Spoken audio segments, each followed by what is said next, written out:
Olá, queridos alunos do sexto ano. Vamos à nossa videoaula com o tema A Água e seu Ciclo. Quais são os principais assuntos da aula de hoje? Iremos falar sobre os estados físicos da água, sólido, líquido, gasoso, vocês sabem, né? Iremos falar da água no planeta, como é distribuída a água no planeta, o ciclo da água, que é o tema principal de nossa aula hoje,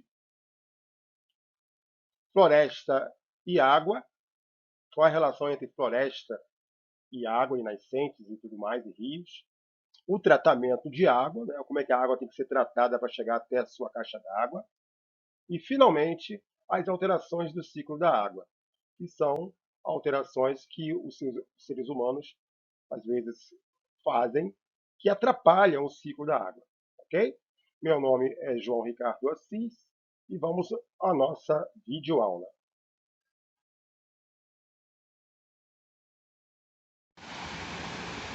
Saudações, queridos alunos da Rede Municipal de Niterói. Vamos a mais uma aula de ciências falando sobre o ciclo da água, que está no caderno pedagógico na página 22, com o tema Água e seu ciclo. Estou falando aqui do nosso Rio Macacu, tá? O Rio Macacu fica localizado no município de Cachoeiro de Macacu e é o principal contribuinte de água doce para várias cidades do Rio de Janeiro, incluído Niterói. Então, aquela pergunta, de onde vem a água que sai da torneira?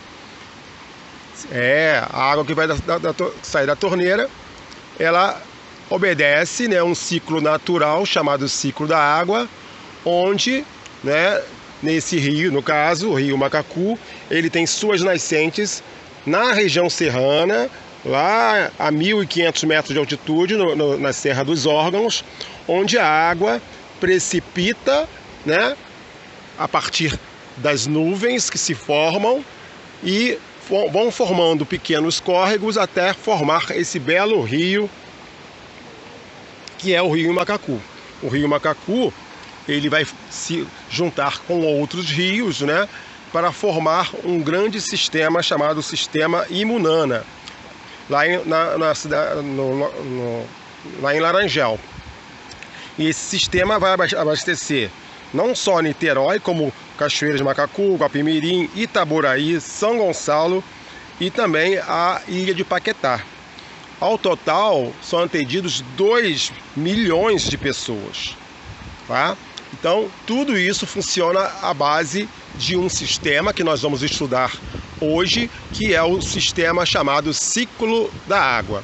Tá? Nós estamos aqui, mesmo sem estar chovendo já há mais de 2 meses, o rio Macacu, né, não para de fluir suas águas. Tá, gente? É um rio perene. Por quê? Porque essa bacia hidrográfica que fornece toda a água para o rio, ela é muito bem florestada, como vocês estão vendo aqui, né? Ela é bem coberta de uma cobertura vegetal. E essas florestas, que possuem suas raízes, tornam o solo bastante absorvente, ok? Então aquela chuva que cai nas regiões de floresta essa água permanece por muito mais tempo. Então é como se fosse uma esponja que está escorrendo lentamente a água. Então, com isso, vai alimentando continuamente as nascentes e posteriormente os córregos e os rios. Então, o Rio de Janeiro é um estado abençoado pela quantidade de água que possui. E nós temos todo o dever de cuidar bem desse recurso e não desperdiçá-lo, ok? Então vamos à aula de hoje, iniciando aqui é o professor João Ricardo e vamos iniciar nossa aula Água e seu ciclo, caderno pedagógico, página 22. Vamos lá.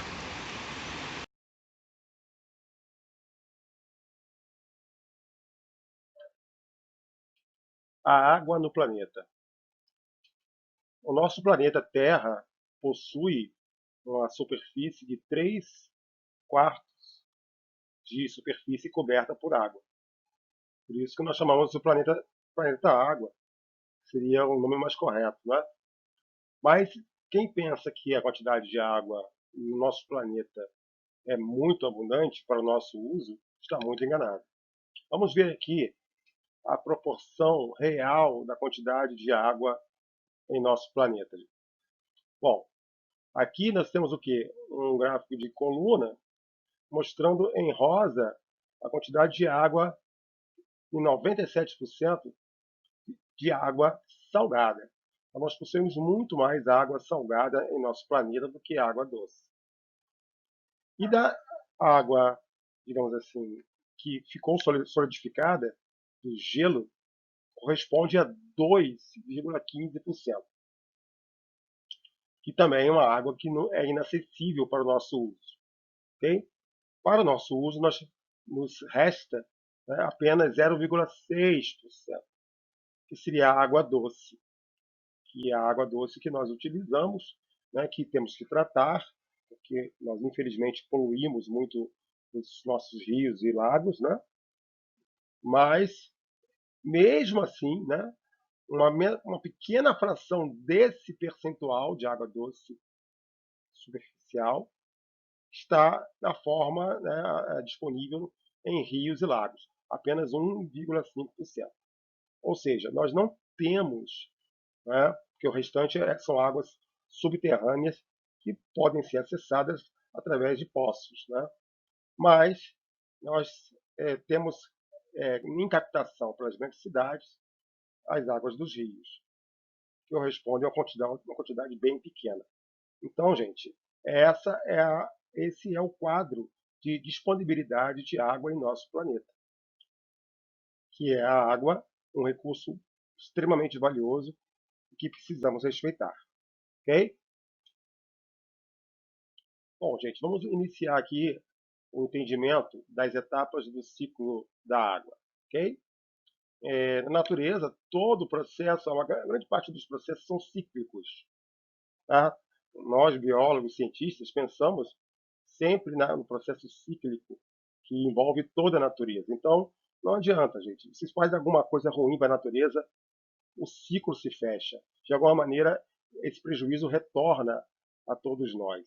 Temos que entender e vivemos em harmonia, né, com a natureza. Vamos começar pela evaporação. A evaporação ela é uma transformação física, né? A água não se transforma em outra substância, ela continua sendo H2O, porém, ao ser aquecida pelos raios do Sol, pela energia térmica do Sol, ela se transforma em vapor. E o vapor ele é invisível. Então, ao se elevar no solo, né, esse vapor, né, sobe e ao chegar a camadas mais frias da atmosfera, ele vai se transformar em pequenas gotículas. Então as nuvens são pequenas gotículas. Essas gotículas se unem e você consegue começar a observá-las no céu. Então chamamos isso de condensação. As gotículas vão ficando mais concentradas, mais pesadas, até que elas se unem e começam a formar gotas maiores. Chamamos esse processo de precipitação. É quando a água, né, em seu estado molecular bem purificado, começa a precipitar e cair no solo. Obviamente, de acordo com a qualidade da atmosfera, você vai ter uma qualidade melhor ou pior de chuva. Então não se bebe água da chuva. Ok? Outra forma de elevação da água é pela transpiração de árvores, das florestas. A Amazônia é um grande transpirador de água e fornece essas águas para o sudeste, para o centro-oeste. Isso é muito importante também.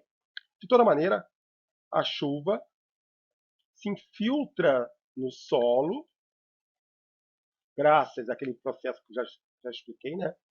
Das raízes das plantas que estão deixando o solo bastante permeável, e a água retorna para os rios e para os oceanos, repetindo o ciclo.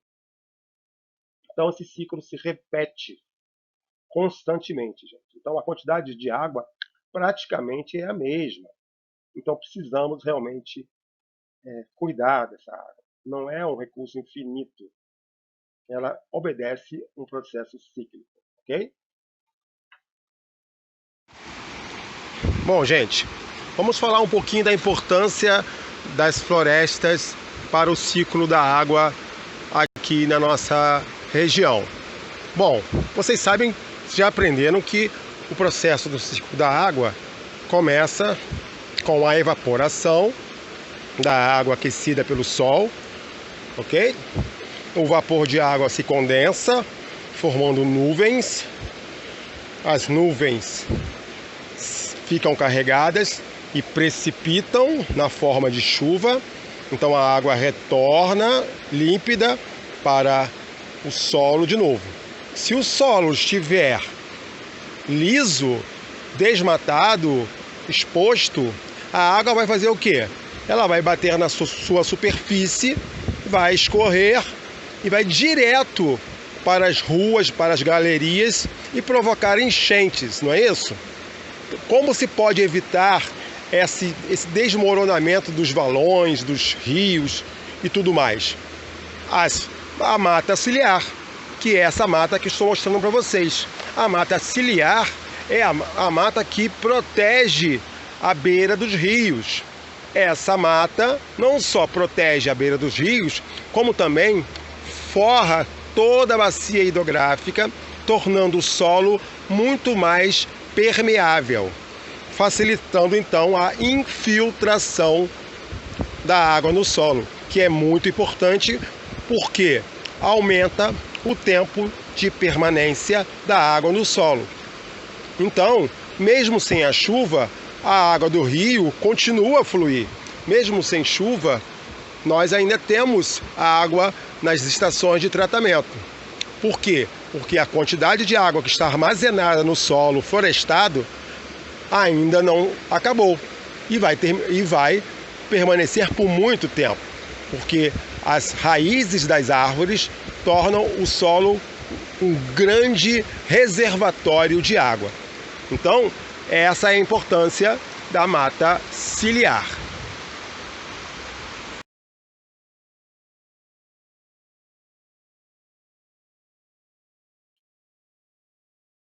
Bom, gente, vamos falar agora sobre a estação de tratamento de água. Como se trata a água para nosso consumo. Vamos focar aqui na estação de tratamento de água do Laranjal, que é um bairro de São Gonçalo, onde recebe a água do Rio Macacu, a água do Rio Guapiaçu, e num sistema chamado Imunana Laranjal. Tá? Então, vem de Guapimirim, vai para a estação de Imunana Laranjal. Okay? A primeira etapa é a captação, que é a coleta de uma grande quantidade de água, né, bruta, através de grandes canos grossos chamados adutoras. Essa água é bruta, ela precisa entrar na estação para poder receber o tratamento. Ok? Então, ela recebe o tratamento, né, inicial, que é um tratamento químico, onde sulfato de alumínio é adicionado. Isso separa a argila da água, formando flocos. Os flocos vão se depositando na parte do fundo desse recipiente e, com isso, é separado da água. Então, chamamos isso aqui de floculação e depois de decantação.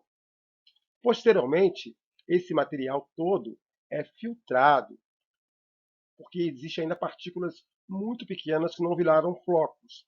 Então, essa filtragem acontece com filtros gigantescos de areia, tá? Por várias camadas de areia, areias finas na parte superior e areias mais grossas na parte inferior. Com isso, a água volta a ter aquela transparência que nós vimos lá no Rio Macacu, ok? Só que ela ainda pode possuir bactérias e micro-organismos nocivos, mesmo depois de tudo isso. Então, é necessário mais um tratamento químico, que é a cloração, que o gás cloro é injetado na água, se transforma em uma solução à base de cloro que extermina, né, os micro-organismos nocivos da água. Aí sim, aí a água está com cloro, e ela está tratada, ela está filtrada, ela está transparente e ela pode ser sim agora distribuída pela rede de distribuição de água. Quando chega em Niterói, a água de Niterói pega essa água e mais uma vez faz mais um tratamento, né, adicional para que ela seja distribuída às residências na cidade de Niterói. Ok? Então, a qualidade da água em Niterói é considerada uma das melhores do estado do Rio de Janeiro.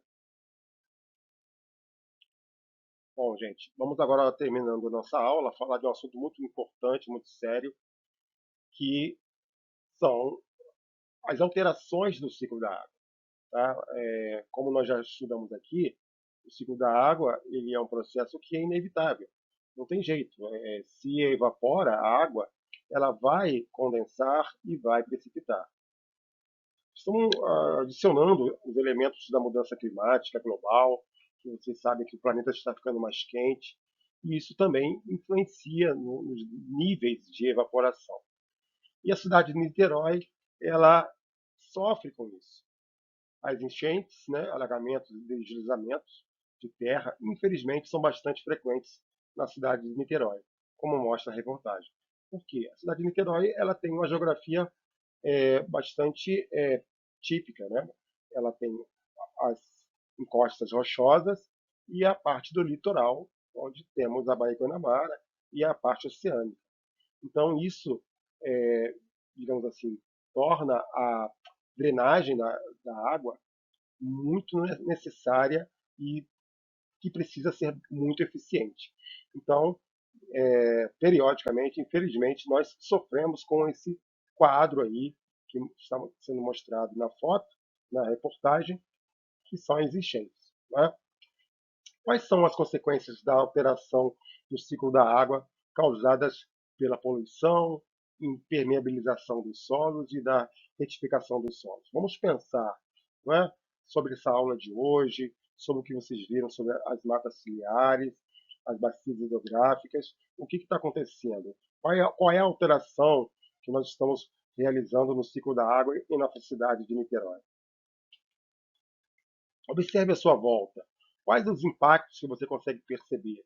O que pode ser feito para diminuir os problemas no seu bairro mesmo, né? No seu próprio bairro, que nós mesmos criamos, né? Pense, anote em seu caderno os principais riscos ambientais que seu bairro sofre, sua comunidade sofre. E para terminar, eu deixo uma reflexão: como que a preservação da vegetação nas encostas podem evitar as enxurradas e deslizamentos? Qual é o efeito da vegetação no solo e na estabilização das encostas, principalmente durante as grandes chuvas, né? Que estão cada vez mais fortes, gente. Nós somos professores um pouco mais idosos que vocês, estamos percebendo sim as, as chuvas, as monções de verão, principalmente, estão ficando mais intensas. Então, precisamos realmente pensar, né, nas questões dos riscos ambientais. Ok?